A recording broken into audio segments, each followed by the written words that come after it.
myself Asit Kumar Patnaik. In this video, I will discuss earned leave (EL) CCS leave rules 1972, and it is the latest one according to the 7th Pay Commission. Now I am going to discuss. First, I will discuss the procedure for earning or crediting earned for duty and leave period. Second one, 15 days advance credit on January and July. It is important one. जो vocational staff नहीं है, non vacational staff के लिए ये advance के आकार में जनवरी 1 में 15 डेज क्रेडिट होता है और जुलाई 1 में 15 डेज ईएल क्रेडिट होता है. Maximum earning 30 days per year, 1 year में 30 डेज ईएल ग्रांट होता है.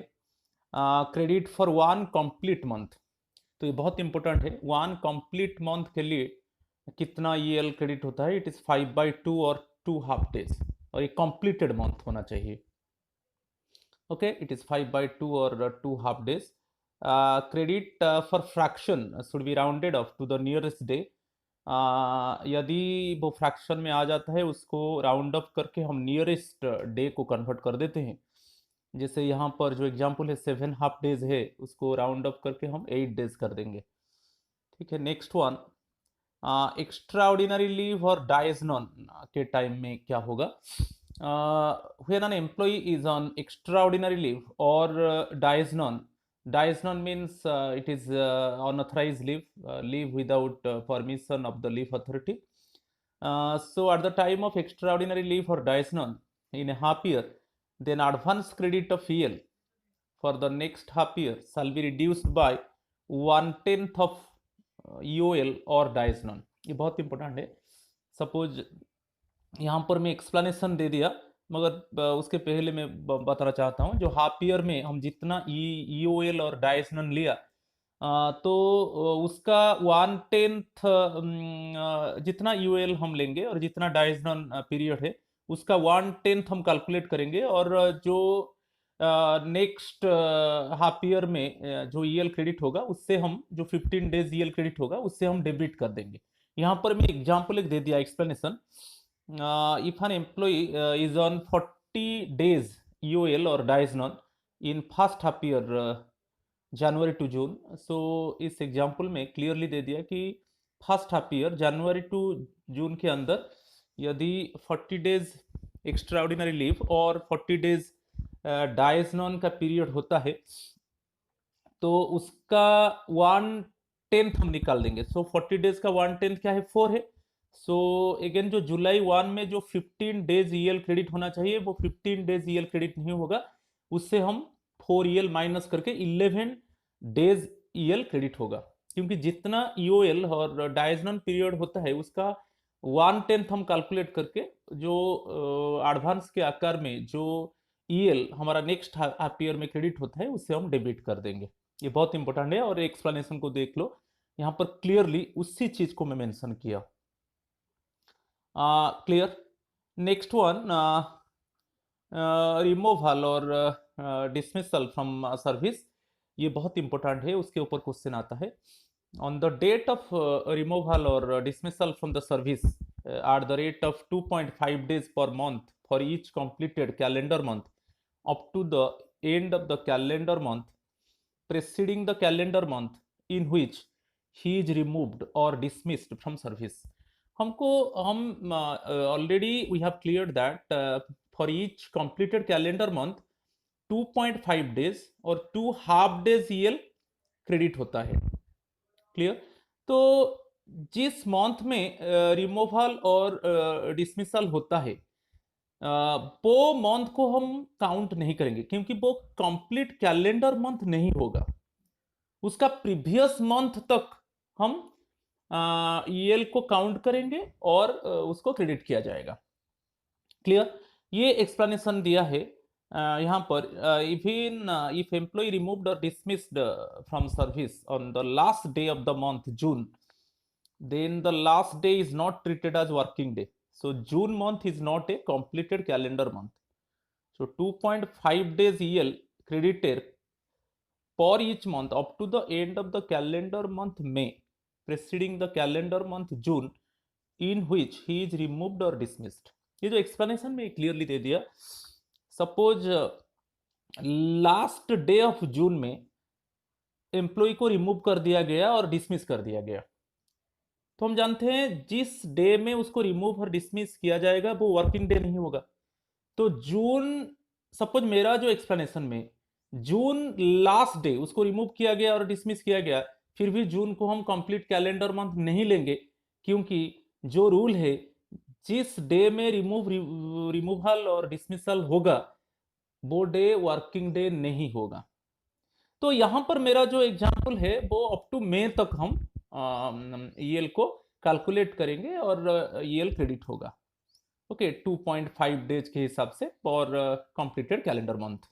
तो बहुत इंपॉर्टेंट है, इसलिए जिस मंथ में एम्प्लॉय का रिमूवल और डिसमिसल होगा वो मंथ को हम कंप्लीट कैलेंडर मंथ नहीं लेंगे।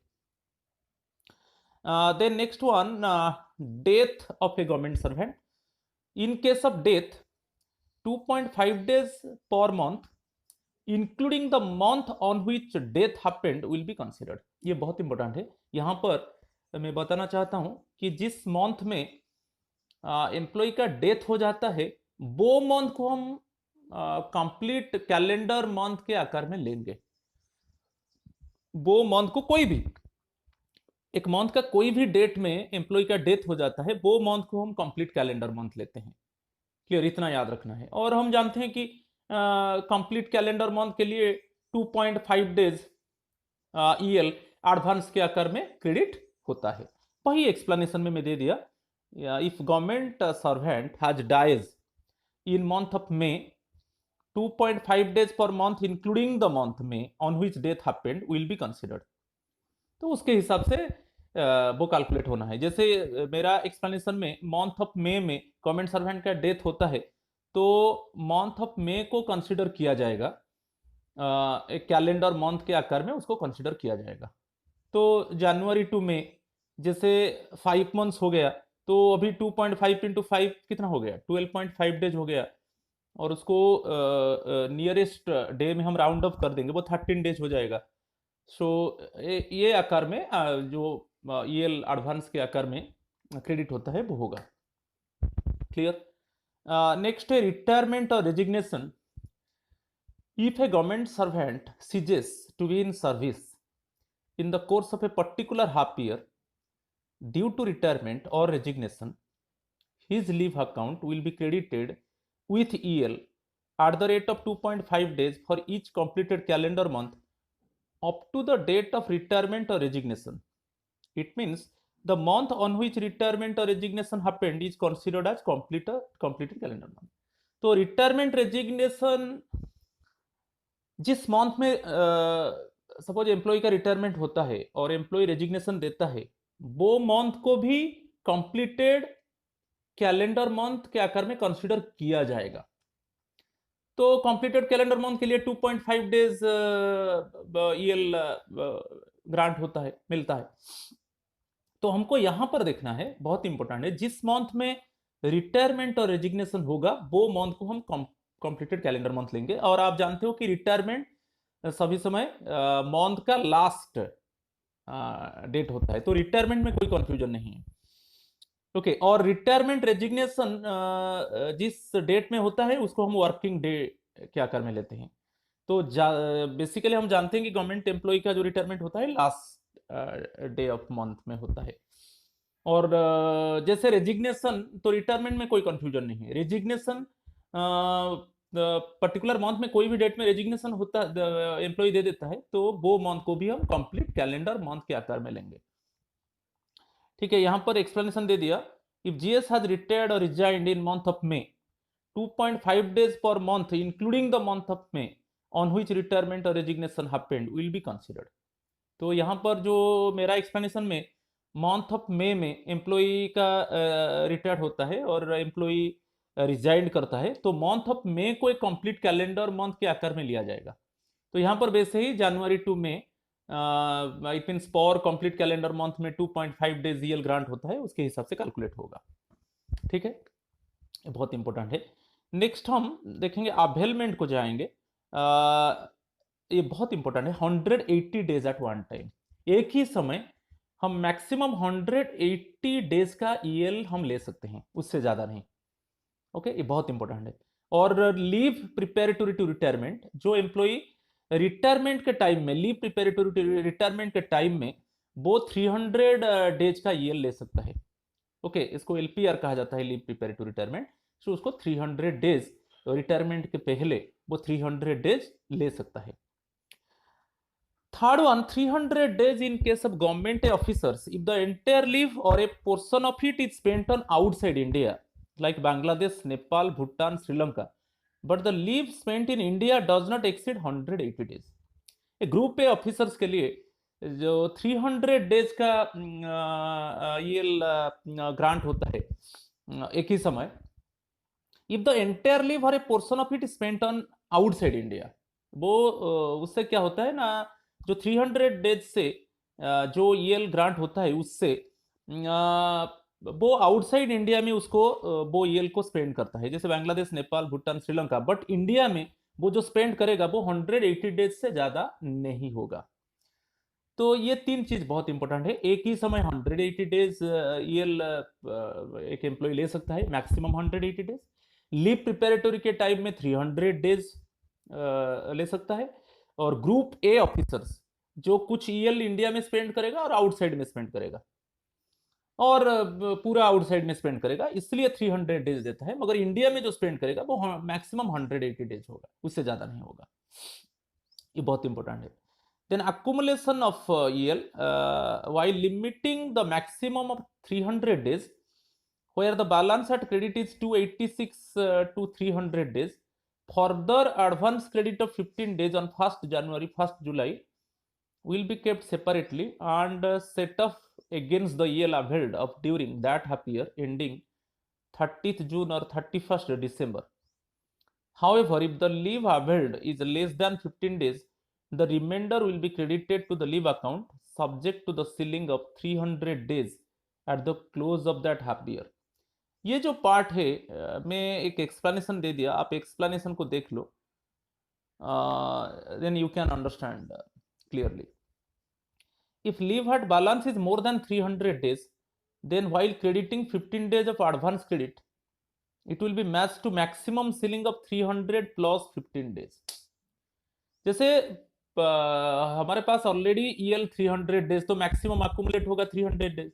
तो 300 डेज अकुमुलेट होने के बाद जो जो एडवांस ईएल प्राप्त होगा वो सेपरेटली उसको रखा जाएगा। जैसे यहाँ पर देखिए, जैसे मेरा खाते में ऑलरेडी 300 ईएल है और नेक्स्ट हाफ ईयर में जैसे मुझे 15 डेज ईएल क्रेडिट होगा, वो इसे सेपरेटली उसको रखा जाएगा। एग्जाम्पल में दे दिया, एग्जाम्पल को देख लो, क्लियर हो जाओगे। If GS already having 300 days EL at the end of December 31st, already December 31st में गवर्नमेंट सर्वेंट के खाते में 300 डेज ईएल है, then 15 days advance credit is on January 1, तो फिर January 1 में 15 डेज ईएल क्रेडिट होगा, then credit of EL is 300 plus 15 days, ऐसे रहेगा। जो 15 डेज मिलेगा वो ऑलरेडी उसको सेपरेट कर दिया जाएगा। उससे GS has taken 7 EL between January to June, तो अभी जैसे जनवरी में कितना है 300 प्लस 15 डेज, तो जनवरी टू जून के अंदर वो 7 ईएल लिया, and at June 30 balance is 300 plus 8 days. June 30 में जो बैलेंस है ईएल का वो 300 प्लस 8 डेज है। जैसे फिर जुलाई 1 में ईएल का एडवांस क्रेडिट होगा, तो on July 1 he will be granted only 7 days credit to match 300 plus 15 days. Okay, जो June 30 में मेरा एक्सप्लेनेशन में जो June 30 में 300 प्लस 8 डेज है, तो July 1 में कितना ईएल क्रेडिट होगा ना, 7 डेज, और वो समय ये जो सीलिंग है 300 प्लस 15 डेज ऐसे ही रहेगा। ओके, उससे ज्यादा नहीं होगा। तो 300 डेज तो अकुमुलेशन होना ही होना है, उसके बाद जो होगा वो अप टू 15 डेज होगा, वो सेपरेट रहेगा। क्लियर? ये एक्सप्लेनेशन बहुत इंपॉर्टेंट है। और नेक्स्ट हाफ मार्क देकर वही चीज में लिख दिया, the yield to the credit of an employee at the end of a half year shall be carried forward to the next half year and accumulated up to a maximum of 300 days. Okay, first half year में जो EL मिला वो carry forward होगा next half year को, फिर next year में first half year में वो ऐसे कैरी फॉरवर्ड होता जाएगा और मैक्सिमम कितना अक्यूमुलेट होगा 300 डेज। यहाँ पर ऐसे ईयर लैप्स नहीं होगा जैसे कैजुअल लीव में एक ईयर में सपोज 8 ईएल गवर्नमेंट सर्वेंट को प्राप्त होता है और वो उसी ईयर में 8 ईएल उसको लेना है, अदरवाइज वो लैप्स हो जाएगा। मतलब ऐसा नहीं, ईएल में ईएल वो कैरी फॉरवर्ड होता जाएगा और मैक्सिमम कितना होगा ना 300 डेज।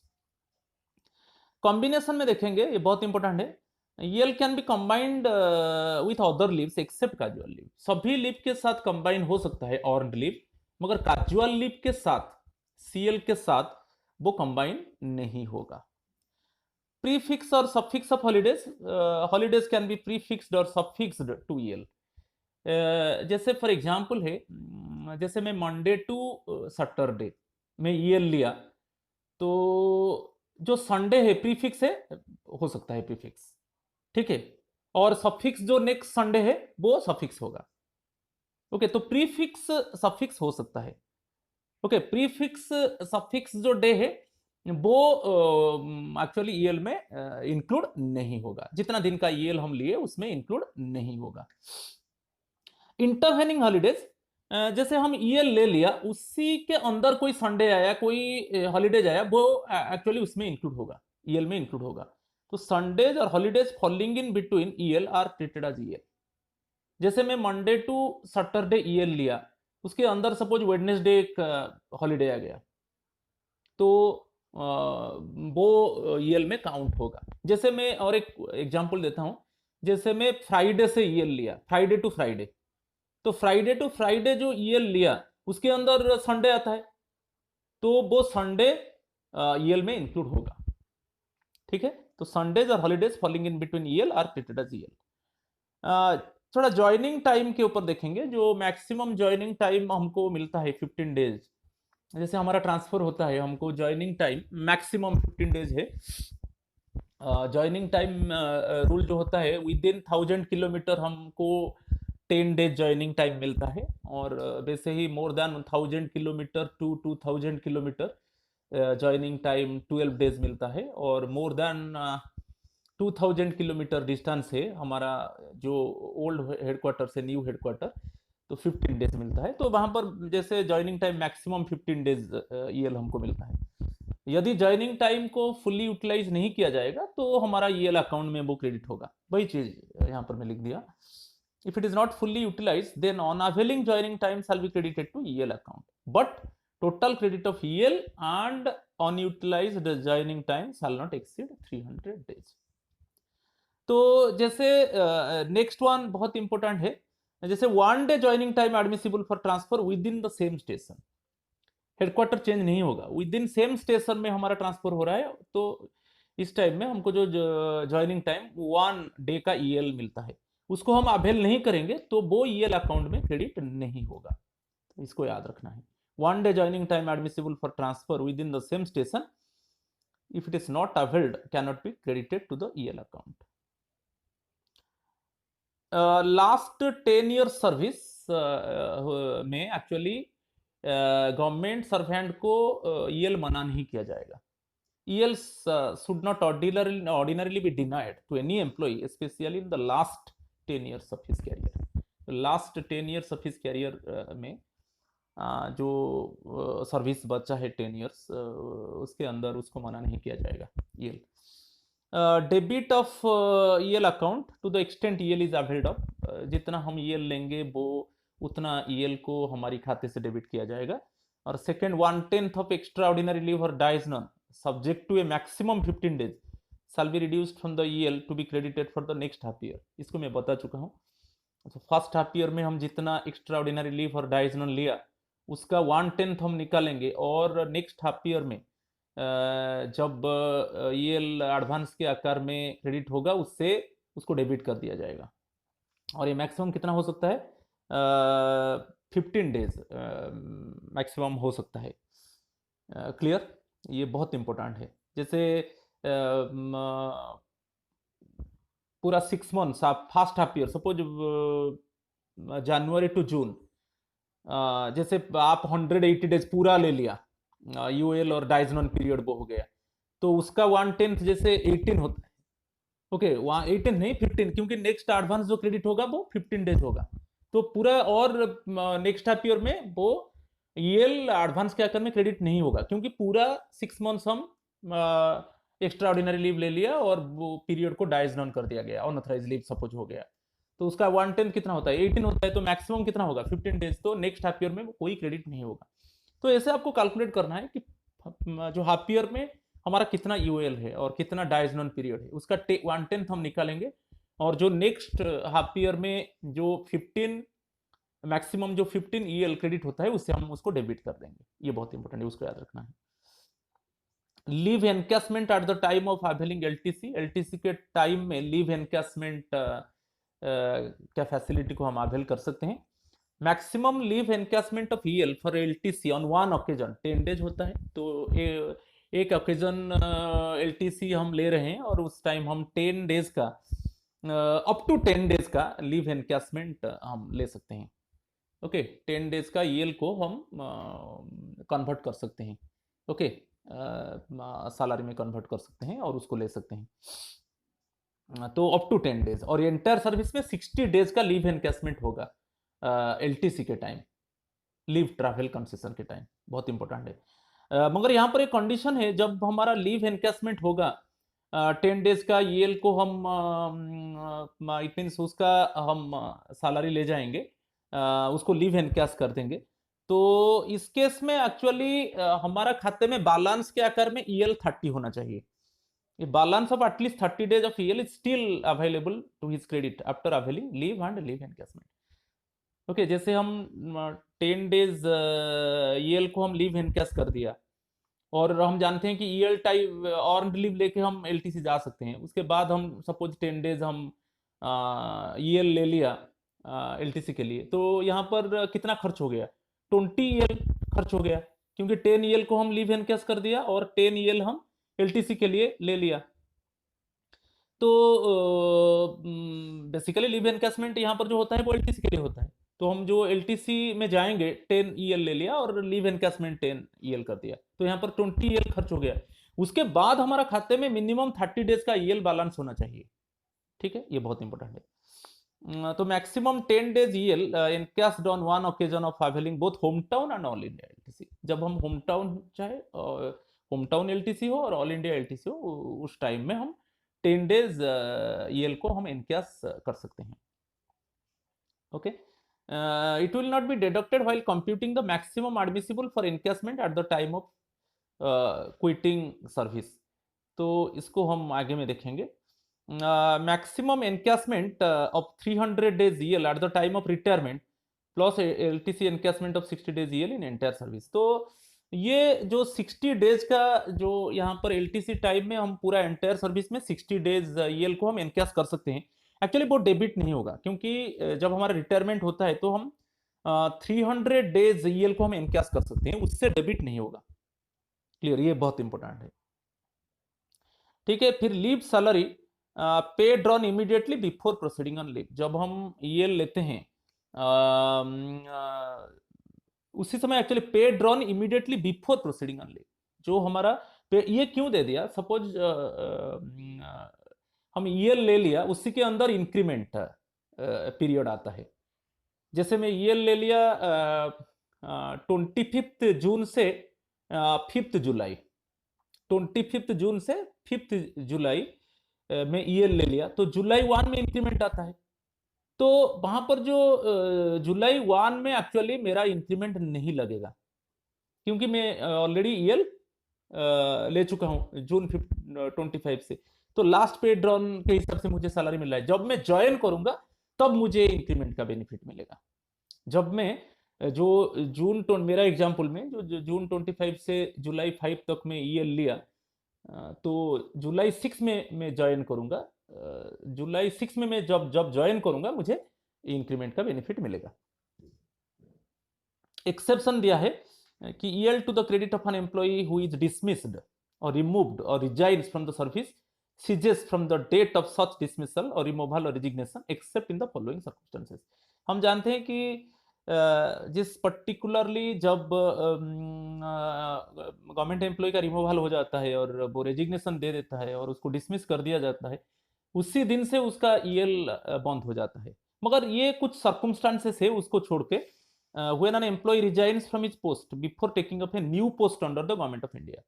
सपोज यहाँ पर एक एम्प्लॉय गवर्नमेंट ऑफ इंडिया का एक पोस्ट को रेजिग्नेशन दिया और एक गवर्नमेंट ऑफ इंडिया का पोस्ट ज्वाइन कर लिया, तो ये जो है लागू नहीं होगा, यहाँ पर ईएल सीजेस नहीं होगा, बंद नहीं होगा। When an employee dismissed or removed from service is reinstated on appeal or revision. Suppose employee को डिसमिस कर दिया गया, रिमूव कर दिया गया, मगर वो अपील और रिवीजन के बाद उसका रीइंस्टेट हो गया, तो यहाँ पर एक्चुअली ईएल को सीजेस नहीं किया जाएगा, बंद नहीं किया जाएगा। When an employee having retired on compensation or invalid pension or gratuity is re-employed, suppose employee retired हो गया, उसके बाद रिटायरमेंट के बाद फिर री एम्प्लॉयड हो गया, तो यहां पर एक्चुअली ईएल को बंद नहीं किया जाएगा। ठीक है। प्रोबेशनर के लिए आफ्टर 12 मंथ्स और 1 year EL is credited in their account like other employees. For first 1 year जो है, जो न्यू रिक्रूट है वो जो जब ज्वाइन करते हैं, तो उनका ज्वाइनिंग टाइम से हम 1 ईयर कैलकुलेट करेंगे, 1 ईयर के बाद ईएल क्रेडिट होगा, तो फर्स्ट 1 ईयर के अंदर ईएल क्रेडिट नहीं होगा। वैसे वैकेशनल स्टाफ के लिए 10 days EL every year, non vacational staff के लिए 30 ईएल क्रेडिट होता है पूरा ईयर में, और वैकेशनल स्टाफ के लिए 10 days EL every year. Advance credit of 5 days EL on 1 January and 1 July. Credit for 1 complete month के लिए 5/6 डेज का ईएल क्रेडिट होता है। ठीक है, ये सब याद रखना है। और 1/30 of extra ordinary leave or dies non, यहाँ पर जैसे जो extra ordinary leave or dies non का जो पीरियड होता है एक हाफ ईयर में, उसका 1/30 डेबिट होगा, जो नेक्स्ट हाफ ईयर में जो एडवांस के आकार में ईएल क्रेडिट होगा। तो यहाँ पर याद रखना है, वहां पर 1/10 था। ओके, नॉन वैकेशनल स्टाफ के लिए 1/10 था, यहाँ पर 1/30 है। 1/30 of the extraordinary leave or dies on subject to a maximum of 5 days shall be reduced from the EL to be credited for the next half year। वही explanation में दे दिया। Suppose January to June के अंदर जो extra ordinary leave or dies non का period है वो 60 days है, तो 60 डेज है तो 1/30 इंटू 60 इट इज 2 डेज। तो नेक्स्ट जुलाई 1 में फिर एडवांस के आकर में 5 ईएल क्रेडिट होना है, तो उसमें हम 2 को माइनस कर देंगे, तो कितना ईएल एडवांस के आकर में क्रेडिट होगा ना, 3 ईएल क्रेडिट होगा। 2 ईएल को डेबिट कर दिया जाएगा क्योंकि वो 60 days extra ordinary leave or dies non period है, तो उसका 1/30 हम कैलकुलेट करेंगे। ओके, तो यहाँ पर वही चीज आप देख लीजिए, उसी चीज को मैं लिख दिया। If an employee is on 60 days UL or dies non in first half year of the year January to June, then 3 days of EL credit on July 1 for second half year July to December. Due to 1/30 of EOL or dies non 60 days is 2 days reduced from the advance 5 days credit of EL in next half year. तो fraction case में 0.5 पर मोर है, 0.5 पर more than 5 बहुत important है, round up to the next nearest number, but less than 0.5 is not round up to the next nearest number. उसके आगे में देखिए, just after that also I discuss about it। फिर रिमूवल और डिसमिसल, जैसे non vacational staff के लिए था, यहाँ पर वही है। On the date of removal or dismissal from the service at the rate of 5/6 day per month for each completed calendar month up to the end of the calendar month preceding the calendar month in which he is removed or dismissed from service. जैसे जिस month में removal dismissal होता है employ का, तो वो month को हम कंप्लीट कैलेंडर मंथ नहीं लेंगे। और यहाँ पर वैकेशनल स्टाफ के लिए ईच कंप्लीट कैलेंडर के लिए 5/6 day per month, 5/6 each for each completed calendar month 5/6 EL credit होता है। यहाँ पर याद रखना है, रिमूवल डिसमिसल पहले मैं बता चुका हूँ कि जिस मंथ में रिमूवल डिसमिसल होगा वो मंथ को हम कंप्लीट कैलेंडर मंथ नहीं लेंगे। Next one, if a GS ceases to be in service in the course of a particular half year due to retirement or resignation or death, retirement, resignation, death, his leave account will be credited with EL at the rate of 5/6 day for each completed calendar month up to the day of retirement or resignation or death. It means the month on which retirement or resignation or death happened is considered as completed calendar month. तो जिस month में death होता है employ का, कि वो resignation देता है, और बेसिकली तो retirement last day of month होता है, तो इस केस में उस मंथ को हम कंप्लीट कैलेंडर मंथ लेंगे। और हम जानते हैं कि फॉर कंप्लीट कैलेंडर मंथ कितना ईएल क्रेडिट होता है वैकेशनल स्टाफ के लिए ना, 5/6। इन case of fraction 0.5 or more than 0.5, round up to the next nearest number, but less than 0.5 is not round up to the next nearest number. Okay, if it is 2.3 then we consider 2, but 2.5 or more then we consider 3. Okay, ये जो fraction है वो कैसे round of होगा वो बहुत important है vocational staff के लिए।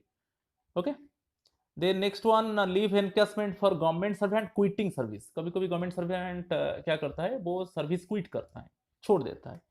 तो इस केस में एक्चुअली जब क्विट करता है तो लीव एनकैशमेंट ऑफ ईएल, जैसे रिटायरमेंट के टाइम में लीव एनकैशमेंट 300 डेज का, maximum 300 days EL would be encashed, but जब गवर्नमेंट सर्वेंट मिडिल में क्विट कर देता है तो leave encashment actually maximum 150 days का होता है, 300 डेज का नहीं होता है। यहाँ पर लीव एनकैशमेंट कितना दिन होगा, 150 डेज का। But encashment of HPL is not admissible to such employees. वहां पर जो 300 डेज ईएल नहीं है तो हम एचपीएल को भी देख सकते हैं। तो दोनों मिलाकर ईएल एचपीएल मिलाकर वो कितना होता है, 300 डेज होता है रिटायरमेंट के टाइम में। और यहाँ पर जब एक मिडिल में एक गवर्नमेंट सर्वेंट वो ही क्विट द सर्विस, वो सर्विस को छोड़ देता है, तो उसके लिए जो लीव एनकैशमेंट होता है मैक्सिमम 150 डेज होता है। और यहाँ पर एचपीएल क्या एनकैशमेंट नहीं होगा। Encashment of HPL is not admissible to such employees. So thank you, आज ये इतना ही है।